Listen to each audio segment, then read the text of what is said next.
na verdade sois Senhor, o Salvador do mundo.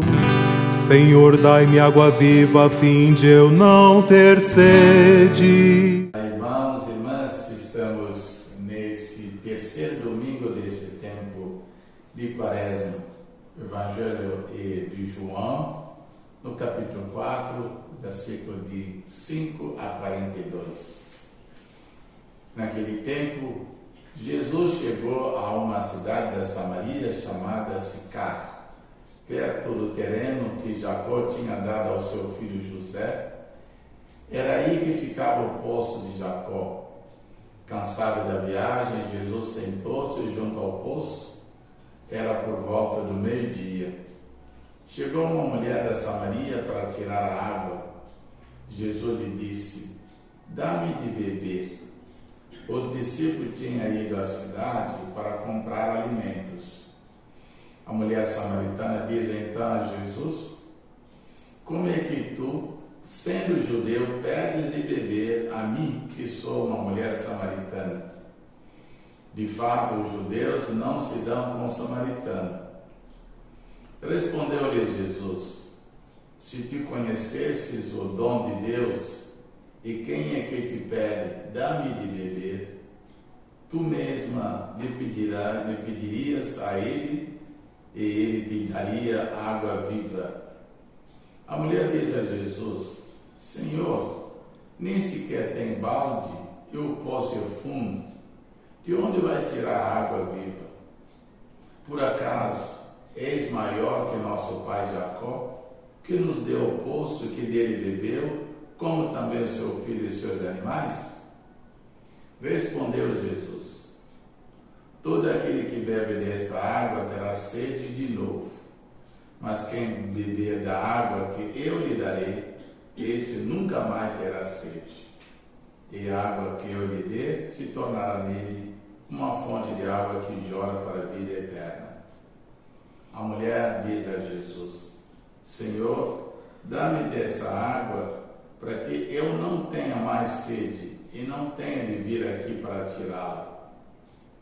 Diz-lhe Jesus: "Vai chamar o teu marido e volta aqui." A mulher respondeu: "Eu não tenho marido." Jesus disse: "Disseste bem que não tens marido, pois tivesse 5 maridos, e o que tens agora não é o teu marido. Nisso falaste a verdade." A mulher diz a Jesus: "Senhor, vejo que és um profeta. Os nossos pais adoraram neste monte, mas vou dizer que é em Jerusalém que se deve adorar." Diz-lhe Jesus: "Acredita-me, mulher, que está chegando a hora em que nem neste monte, nem em Jerusalém adorareis o Pai. Vós adorais o que não conheceis, nós adoramos o que conhecemos, pois a salvação vem dos judeus. Mas está chegando a hora, e é agora, em que os verdadeiros adoradores adorarão o Pai em espírito e verdade. De fato, estes são os adoradores que o Pai procura.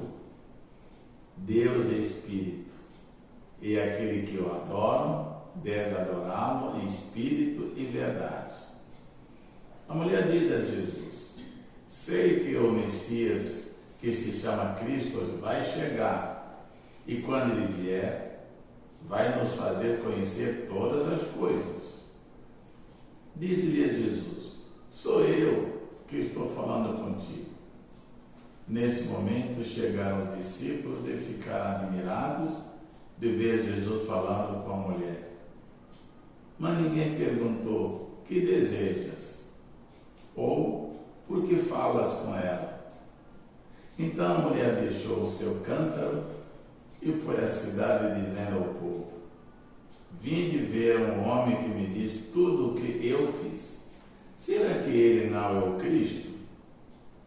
O povo saiu da cidade e foi ao encontro de Jesus. Enquanto isso, os discípulos insistiam com Jesus, dizendo: "Mestre, come." Jesus, porém, disse-lhes: eu tenho alimento para comer que vós não conheceis. Os discípulos comentavam entre si: será que alguém trouxe alguma coisa para ele comer? Disse-lhe Jesus: o meu alimento é fazer a vontade daquele que me enviou e realizar a sua obra. Não dizeis vós, ainda 4 meses, e aí vem a colheita? Pois eu vos digo, levantai os olhos e vede os campos, eles estão dourados para a colheita. Os ceifeiros já estão recebendo o salário. E recolhe o fruto para a vida eterna. Assim, o que semeia se alegra junto com o que colhe. Pois é verdade o provérbio que diz: um é o que semeia, o outro é o que colhe. Eu vos enviei para colher aquele que não trabalhastes. O outro trabalharam e vós entraste no trabalho dele. Muitos samaritanos daquela cidade abraçaram a fé em Jesus, por cada palavra da mulher que tinha testemunhado. Ele me diz tudo o que eu fiz. Por isso os samaritanos vieram ao encontro de Jesus e pediram que permanecesse com eles.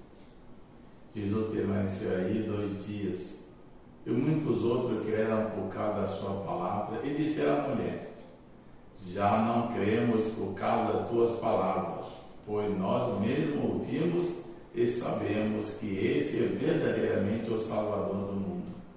Palavra da salvação. Glória a vós, Senhor. Pois é, domingo a palavra de Deus um pouquinho mais longo, mas é um evangelho que sempre diz Jesus no poço de Jacó, junto com a samaritana, a água viva. Meditamos mais uma vez essa palavra, que é sempre inspiração para nós e para os outros irmãos e irmãs. Então, Padre, Jesus se encontra com essa mulher samaritana no poço e pede água. Ela questiona, porque os judeus não se davam com os samaritanos, né? E aí ele se apresenta a ela como fonte de água viva. Como assim, Padre?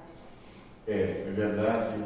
Primeiro, uma coisa que é interessante é que aquele poço é um poço antigo. Poço que Jacó deu para o seu filho predileto, José. Né? E toda a descendência, e quantos. Então, olha a importância de mostrar que, mesmo passando anos, certamente, quase século, ali a água não se esgotou. Aquela água, aquele poço, hoje nós fazemos poços, depois de um tempo seca, mas olha quantos anos o Jacó morou naquela região. Jacó foi para o Egito com os filhos e morreu, teve que trazer para ser enterrado na terra dele. E a descendência voltou para a terra até surgir Jesus Cristo e estava continuando usando água naquele poço. Então, é um símbolo da água, não é só água normal do poço, mas dizendo aquilo que Deus deu através de Jacó, que vai se chamar Israel, porque é aquele que lutou contra Deus, como diz, lutou contra o anjo. E essa vida, a vida de Deus que vem de Jacó, a herança, a bênção que deu para Jacó, continua, não tem ruptura, não termina, é aquela água. E mais ainda, a água viva, o próprio Cristo Jesus. E Jesus, a palavra de Jesus, a vida de Jesus, é aquele que vivifica. Então, a verdadeira água é o próprio Cristo Jesus. A própria palavra de Jesus, que é a água viva. Então, tudo que vem de Jesus é aquele que nos dá a vida, porque sem água não tem vida, né? E por isso a conversa começa ali. me dá de beber. Como que posso te dar de beber? Nós não nos entendemos. E quer mostrar que a inimizade, o conflito entre povos tem que acabar quando Deus entra no meio. Deus tem que fazer, Jesus tem que fazer essa união e dar vida a um como ao outro grupo e, digamos, aos dois, e a água viva que é o próprio Cristo Jesus. Padre, a samaritana também fez duas perguntas a Jesus, pois ainda tinha dúvidas sobre Jesus ter dito sobre a água viva. Ela falou assim: de onde se vai tirar a água viva? E pergunta a Jesus se ele é maior que o pai Jacó, né, que deu o poço e que dele bebeu, como também seus filhos e seus animais. Nos explica isso, para que possamos também entender, né, e tirar essa dúvida. Porque a visão, a mulher samaritana é muito mais prático daquilo que é visível. Ela está focada no poço, na água que está ali, né? E também nos instrumentos. Para tirar água, precisa do balde. E você não tem balde? Como que você vai me dar a água? E como que vai ter água que não tem, que acaba com a sede? Então, sem saber com quem estava falando, e aquele que é a vida própria, que é o Criador da água mesmo. Se ele criou água, ele pode dar água sem precisar do balde, sem precisar entrar no poço nenhum. É maior do que Jacó, que nos deu o poço? É bem maior, porque é ele que criou até o Jacó, é Jesus Cristo, o Filho de Deus, que deu a vida. Mas só que nesse momento, a samaritana, como nós dizemos agora, não sabe com quem está falando. É pensar um estranho, um judeu que está me pedindo água. Não sabe o poder. O Deus que está ali, Deus encarnado, que está nesse homem que é Jesus Cristo. E Jesus vai revelando aos poucos, nós vamos ver na sequência, lá mais para frente, como tanto a própria mulher, na conversa, na sequência da conversa, vai reconhecer que aquele lá é um profeta. Será que, até se mesmo se tivesse alguma dúvida, diz, será que ele não é o Messias? Será que ele não é o profeta? Mas ele já está começando a aceitar, e os outros também, pelo testemunho. Então, enquanto muitas vezes nós estamos apegados às coisas materiais, aquilo que nós vemos com os olhos nus, Jesus nos mostra com os olhos da fé, com um olhar um pouquinho mais longe, mais profundo, para dizer, Ele nos dá tudo aquilo que nós não podemos enxergar com nossos olhos, nos dá a vida. E a vida é mais água, no sentido de que água não é só líquido, é líquido, mas a água que Jesus também quer dizer é vida. É vida. Porque sem água não tem vida. Mas se me dá vida, por que eu vou precisar de água? Então, e ainda a vida eterna. Então, essa vida passageira, ela termina, mas tem uma continuidade. Padre, a partir de que momento a samaritana percebeu que Jesus era o Salvador? Na conversa, primeiro que Jesus diz, olha, você vai chamar o seu marido.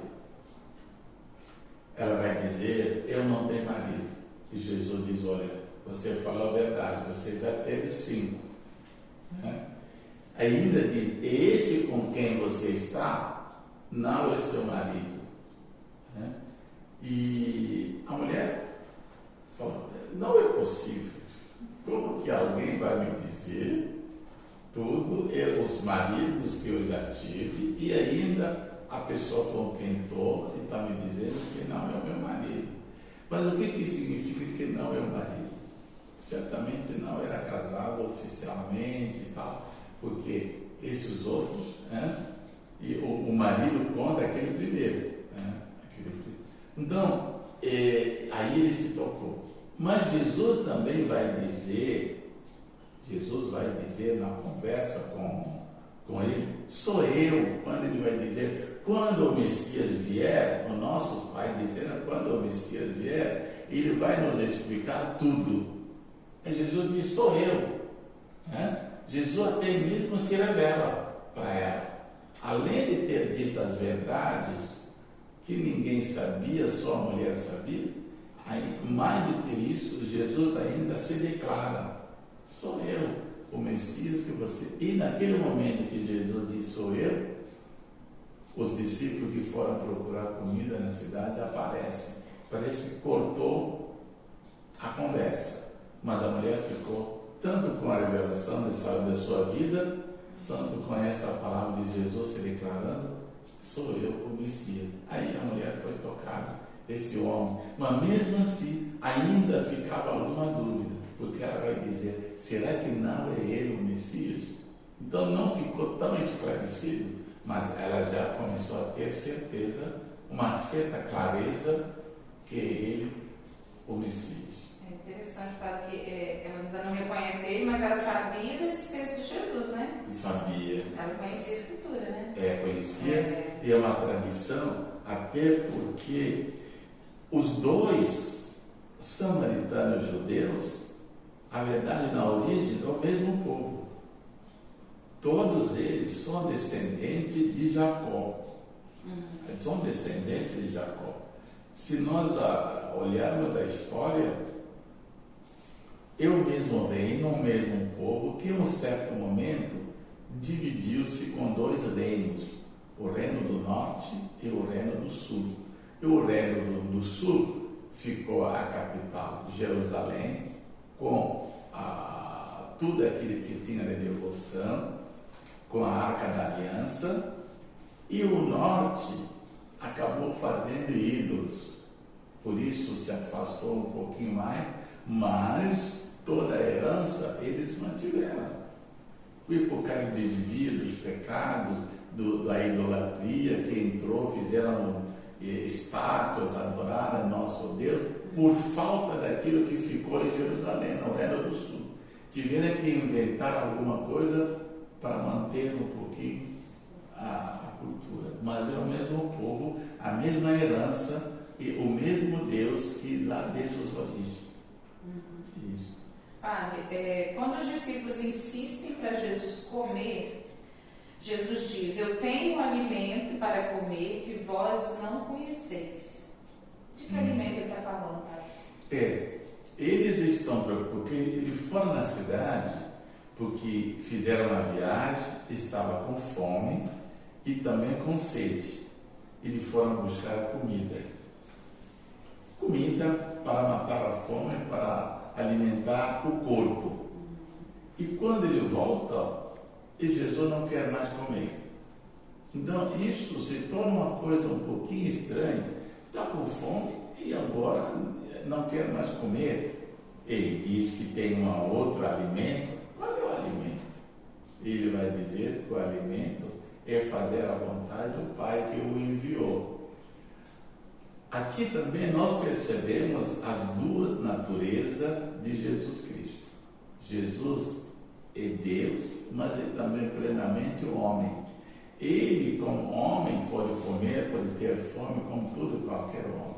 Mas como Deus, Deus é Espírito. E Deus, sendo Espírito, ele não precisa de alimento para ele viver, para ele se sustentar. Então, fazendo a vontade de Deus, ensinando o que ele fez com aquela mulher, colocando a fé naquela mulher, ele fez a vontade do Pai. Ele estava satisfeito. Alimento dele é ensinar aquilo que Deus, a vontade de Deus, a palavra de Deus. Então, aqui uma revelação, ele pode viver sem alimento físico? Pode, porque ele tem uma natureza, duas naturezas, mas a natureza divina, ela supera a natureza humana. Então, e ele consegue viver. Agora, ele também, a natureza humana dele é uma natureza sem pecado. Então, não tinha aquele risco de enfraquecer, porque o nosso pecado nos leva à morte. Mas ele, sem pecado, isso não tem o que levar para a morte. Por isso também não apodreceu o corpo e ressuscitou, se levantou com o corpo glorioso. Então, o Evangelho é longo, nós podemos falar um pouquinho mais, mas ali na sua casa, pegue esse Evangelho, leia esse Evangelho, medita com a sua família, com seus vizinhos, mas esse postagem que nós estamos fazendo, irmão, partilha com os outros irmãos. Toca aquele sininho, né? E também faz com que você receba mais e mais e reparte também com os irmãos. Deus abençoe a sua casa, abençoe você, em nome do Pai, do Filho e do Espírito Santo. Amém. Amém.